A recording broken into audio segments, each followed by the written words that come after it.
All right, Raymond, the stage is set for the Super Bowl. We're going to have the Chiefs, led by Patrick Mahomes, versus the Buccaneers, led by Tom Brady. Now, if you're a Niners fan, this kind of reminds me of the year that the Seahawks played the Patriots. That year was known as that Super Bowl. It was infamously known as the Hater Bowl. The Niners, obviously, we don't like the Seahawks for a myriad of obvious reasons, one of our greatest rivals.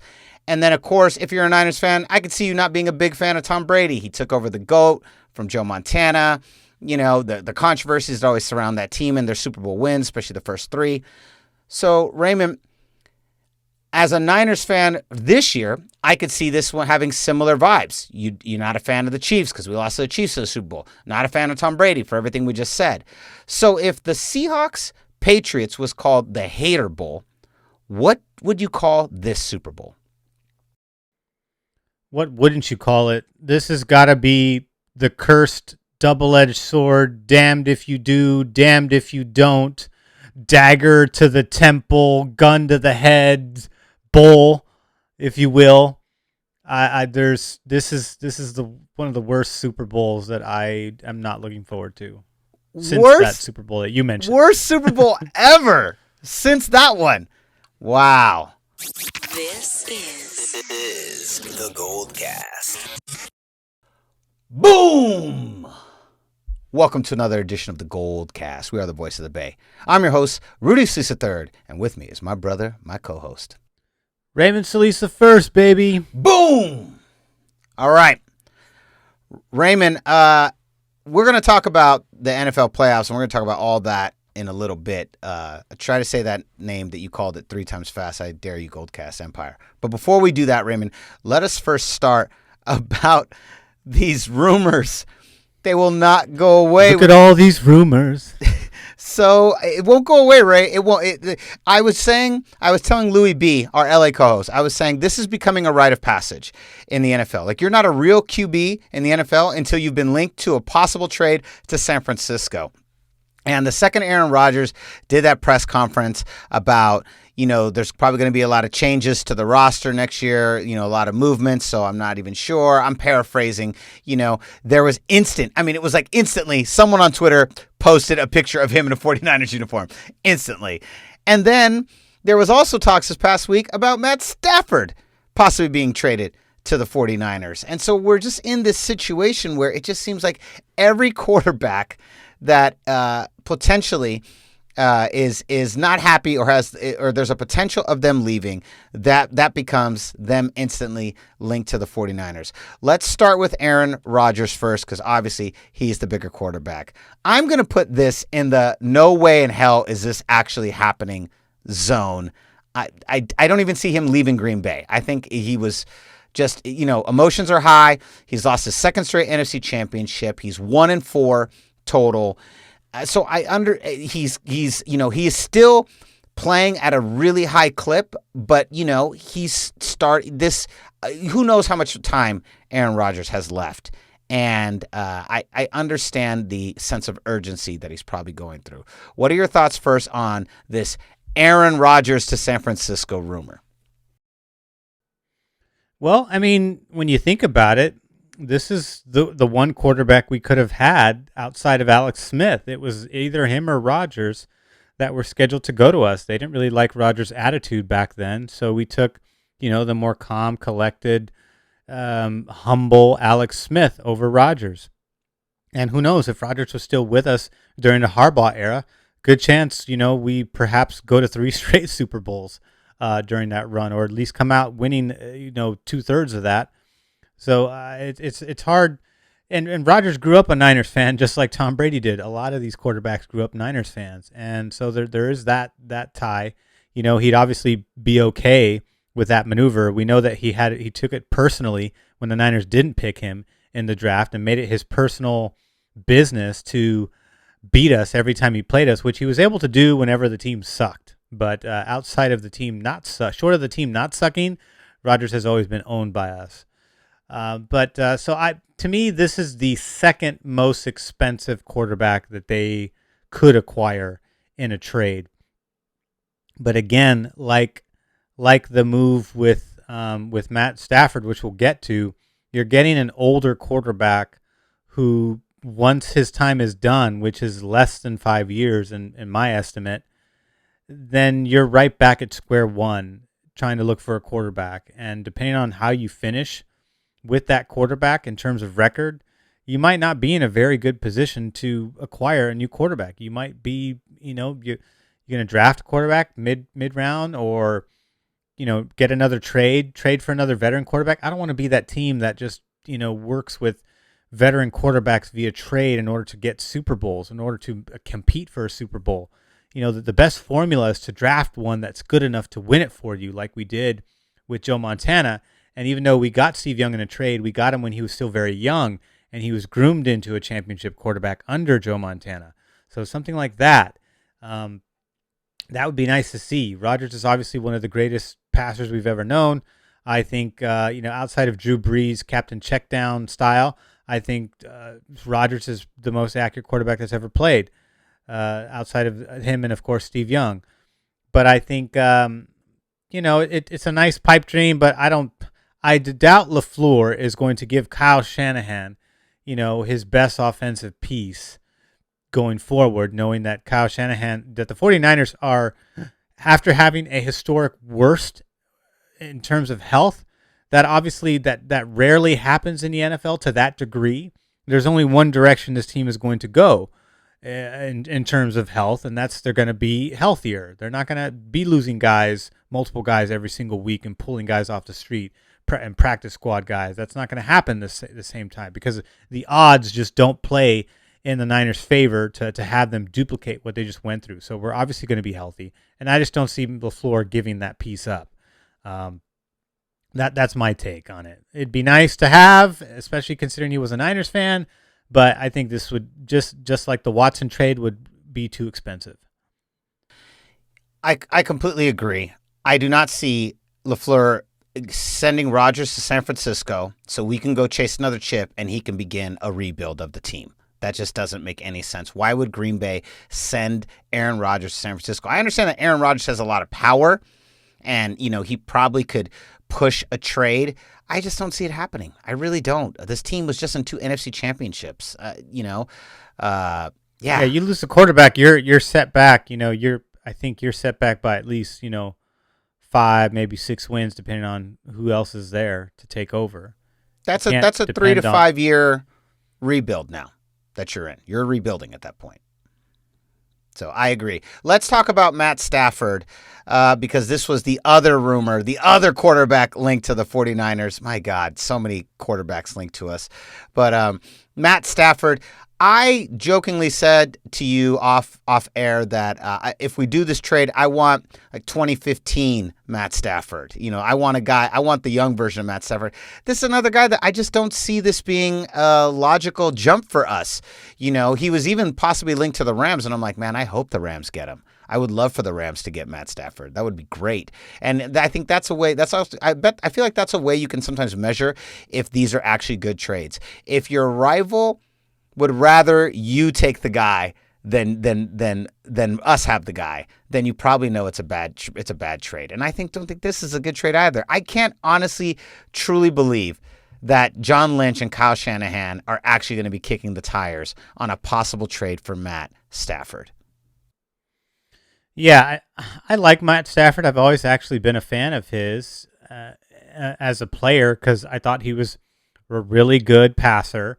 Just didn't have very good talent around him. Had some players here and there. He's got a couple of good receivers on the team right now. A promising young running back, but the defense is still trash. They've only gone to the playoffs a few times in his career. He's gone to 1 Pro Bowl. He's only thrown 40 touchdowns once in his career, but he's thrown for over 4,000 yards 8 times in his career. So we know that he can sling it.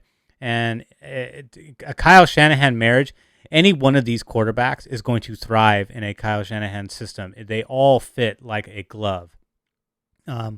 But again, even though this would be the least expensive of the 3 primary quarterbacks that are linked to a possible trade to the 49ers, being Deshaun Watson, Aaron Rodgers, and Matthew Stafford, I just don't think this one, like you, I'm in agreement. This one just does not make sense. You're getting a 32-year-old quarterback. He's had some serious back issues.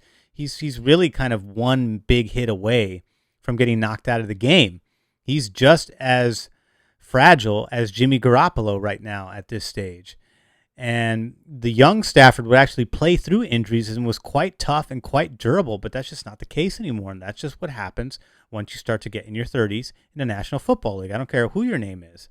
Even Tom Brady. I mean, Tom Brady just, if it wasn't for the league going so soft and particularly a little overprotective around him, is my impression, then I think he could have taken some big hits that could have, shortened his career a little bit, but he didn't, and he rarely runs too. So Matt Stafford has been known to scramble at times, and he is a big, tough guy, and has a tough tenacity to him, and I like his attitude. But again, this is just not a good fit. Once you're done with Matthew Stafford, which again is less than 5 years, 3 if you're lucky, 3 good years if you're really lucky, then you're right back at square one again. And I just don't know if that's where the Niners and Lynch want to be. Their goal is to get a young quarterback that can be groomed into a champion and then ride that as long as possible, like a Joe Montana. They're trying to do that. They're trying to build a team that is capable of competing for a championship year in and year out, like the Niners from the early 1980s until the late 1990s. They're trying to build a 20-year run here. And it's really hard to do, obviously. After the Niners, no one else really did it outside the Patriots. And then other teams chipped in between that. But it's really hard to get that kind of run. But they can do it as long as they get a good quarterback in place. And, I think Jimmy's the best option for the Niners going forward in terms of, not giving up the future now, at least the type of future it would cost to get any of the quarterbacks we've mentioned, with the exception of Stafford, who'd be the cheapest. But either way, you're still giving up draft picks, no matter how you slice it with any of these quarterbacks. And the more talented and younger you get, the higher the price tag. And I just don't know if that's worth it. I think they're going to have the talks because we obviously saw that they were linked to having a talk with the Lions. So, of course, they're going to do their due diligence and at least have a discussion about it. But I don't know if it's ever going to make sense cost-wise for the Niners to pull the trigger. I agree. I feel like this one is pure conjecture on the part of 49ers Twitter. I don't believe there are actual serious talks. I think the only one we really strongly considered that was an option was Watson. And who knows? If it happens, it happens. But at this point, all signs seem to be pointing to some type of trade between New York and Houston. So best of luck to either of them. But Ray, let's move on now. Let's go into the Warriors. We went from a nice big week to a little bit of a tough week. We had 2 games in a row. We lost to the Knicks 119-104. And then we lost to the Jazz, final score 127-108. And in both of those games, you saw huge leads gain right there in the first quarter. 40 points with the Knicks in the first quarter, 39 points with the Jazz in the first quarter. And now Steve Kerr has moved Wiseman out of the starting lineup and put him back onto the bench and moved Kevon Looney back into the starting lineup. What do you think about this move? I mean, it makes a lot of sense to me. They want to become a defensive-minded team. I think it's a good thing. What are your thoughts on it? Well, Looney's a veteran. He's a championship veteran, and he's always been known for having good defense and good length. And even though Wiseman has those intangibles too, and obviously way higher ceiling than Looney, the fact is that we're getting chewed up in the first quarter of most of the games that we're in. I would say what I think it is only once in the last 5 games the Warriors have led after the first quarter. I know they're handling the Timberwolves tonight as we speak, but it's been very up and down. And the lineup that they currently have now, so now you have Looney, Curry, Oubre, Draymond Green, and Wiggins. And Wiggins. That to me is statistically that's the best defensive unit lineup that they've got.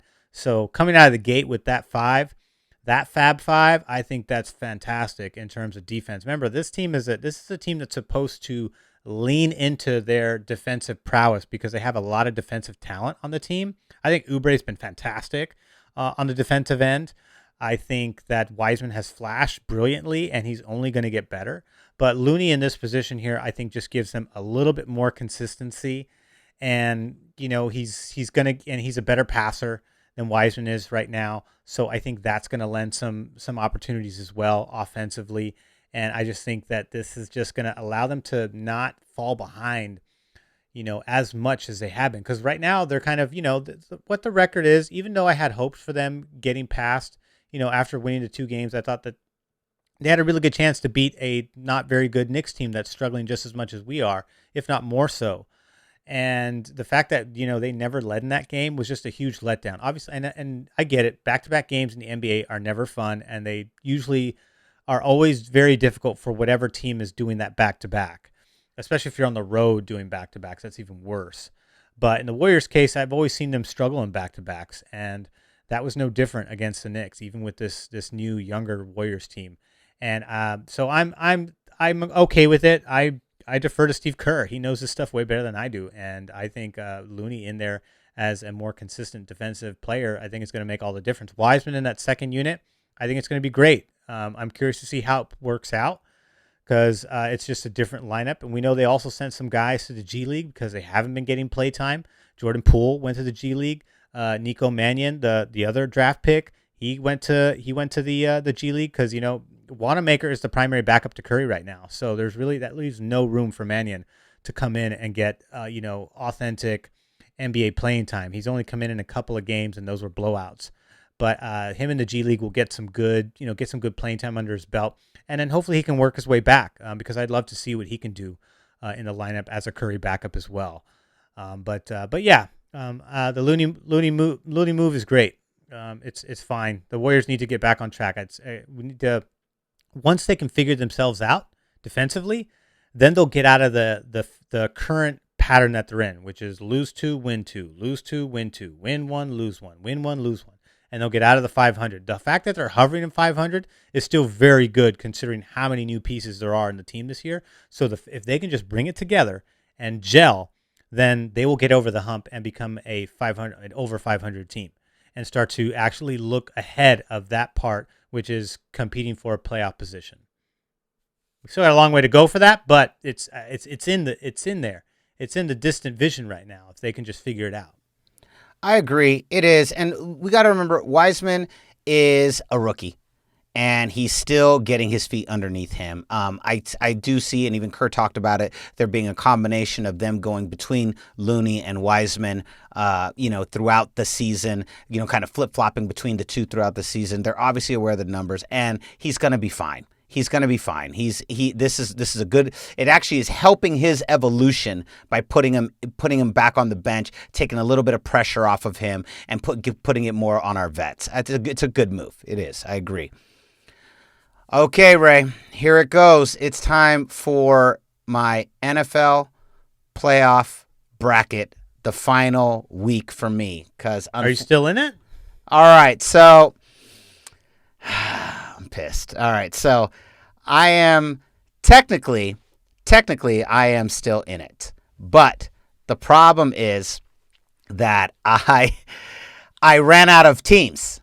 So I won. I chose the Chiefs this week because I was avoiding the NFC Championship because I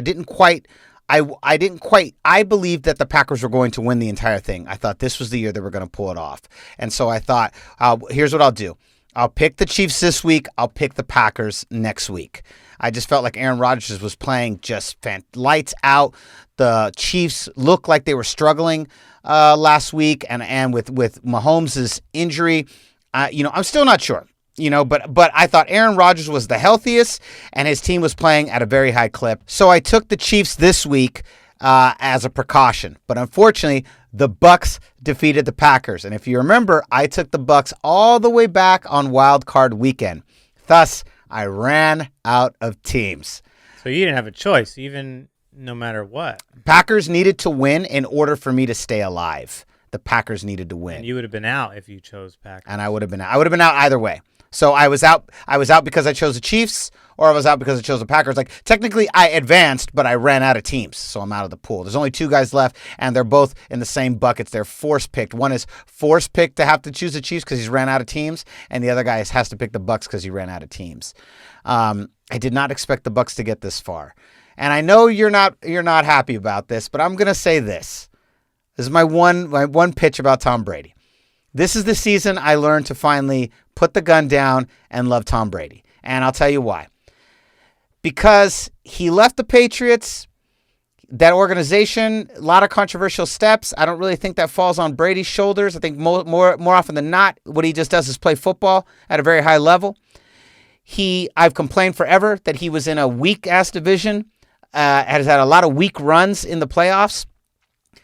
He came to the NFC.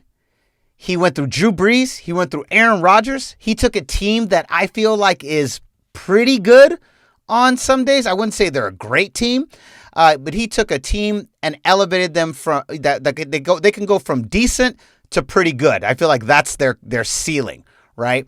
And he took them and he diced up the Saints, diced up the Packers, and now is the first guy to win both the NFC and the AFC, first guy to go to 10 championships with an opportunity to grab his 7th ring, and he did it at 43 years old. And so the fact that he did it and the Patriots didn't even make the playoffs, kind of like an FU to the Patriots, which I'm all in favor of. I don't like the Patriots. I don't always feel like they're the classiest organization, very controversial with how they handle their football business. And, I thought I was actually happy they got rid of Brady because this is what I expected. I expected them to kind of fall into a rebuild mode. And I think what he was able to do at 43 years old, I had to give him props, man. Like, I put the gun down and I'm like, I'm all in on Tampa. I'm rooting for Tom Brady to defeat Mahomes. I don't want Mahomes to get a 2nd ring. I don't want to see the Chiefs go back-to-back, not after they beat us. That pisses me off. But there's my rant. That's my Tom Brady rant. Where are you at on this Super Bowl? What are your feelings? You are very generous with Tom Brady. I don't know. I feel like I don't know you anymore. Are we related? Tom Brady. So first of all, Drew Brees gave away picks to the Buccaneers to lose that game. Tom Brady did not do anything miraculously impressive to make me feel that he capitalized on those defensive turnovers, right? Like Aaron Rodgers didn't do that against Brady. Brady threw 3 interceptions in a row, and the Packers could not. Exactly. So Brady did enough to win, and almost gave that game away. But again, the Bucs have a talented defense. They're not as good as the Pats were last season statistically, but they're still a very talented group. He has a far and away a much talented offensive core on this team than he did against the Patriots. If you put this talent on the Patriots, he doesn't go anywhere. He has 2 bona fide number 1 wide receivers, 2 very talented dual threat running backs that are much better than Sony Michel and James White. And outside of Julian Edelman, I'll take a Chris Godwin and a Mike Evans over the Julian Edelman any day of the week. Plus the intermediate guys too. He didn't really. And he had Gronkowski back in the lineup, so he was stacked offensively. If none of that talent's there, he doesn't get as far as he does. So this was a combination of his skill of just getting the ball to his receivers, because he's been very good at that his entire career, and just having immensely good talent in order to catch his balls. If he doesn't have that talent, that same group is in the Patriots. That group is just as successful. But to me, it's a combination of you give less credit to this Bucs team talent-wise than I do. I'm kind of on the opposite end of it, where I think there's a ton of talent on this team, and I think that was a big alluring factor for Tom Brady, especially on the wide receiver end of things, because that was something that they were sorely lacking for years on that team outside of Julian Edelman, and they just could not get it going on that side. And they weren't even drafting very well for that, or drafting, to me, very wise on the wide receiver side of things. But again, that's the I don't even know the name of that stupid cast over there in New England. We don't even have to hear name more it. Information. Yeah, go find it on your own. You go Google search it yourself. Yeah, yeah, exactly. The what is it? 1917 cast. It's the 1917. or 17, 18. What is it? What was the Civil War? I don't know. I don't know. I'm not the guy. Sorry. It's not. Again, go to the historychannel.com if you want to learn all about the Civil War. It's called historychannel.com. Sure, that's what it's called. But again, and if you want to learn more about the Bucs, again, go to the Swashbucklers cast. There is a good place to learn all about that. Go to the what is it? The Wooden Foot and Eye Patched cast. Go to the Ahoy Matey cast. Ahoy Matey cast, yeah. Pirates of the Tampa Bay Caribbean cast. So that's where you go for that information. But I think so. Yeah, just to summarize, I think there was a lot of talent on this team that helped carry Brady Brady was just kind of the final piece that they needed to kind of bring it all together. Jameis Winston likes to throw the ball a lot and is very good at throwing the ball to either team, but it was just a little too much of that. And Tom Brady kind of reined that in and was able to kind of get them into games the way that talent should be able to be getting into games. So I think that it's a large factor of having a good defense and having amazing talent on offense, and also getting his number one tight end back. Even though he didn't have the season that Travis Kelce had, and he's not as talented as a George Kittle, he's still a reliable tight end as we saw this season. But again, I just don't know what to think of this. I'm okay with Mahomes getting a second trophy, because the last thing I want to see is a goddamn parade with Tom Brady again as the face of that parade. No, thank you. Get out of my face. You know what it feels like? It feels like, I'm not going to say it because it's a really crude line, but go watch Predator 2.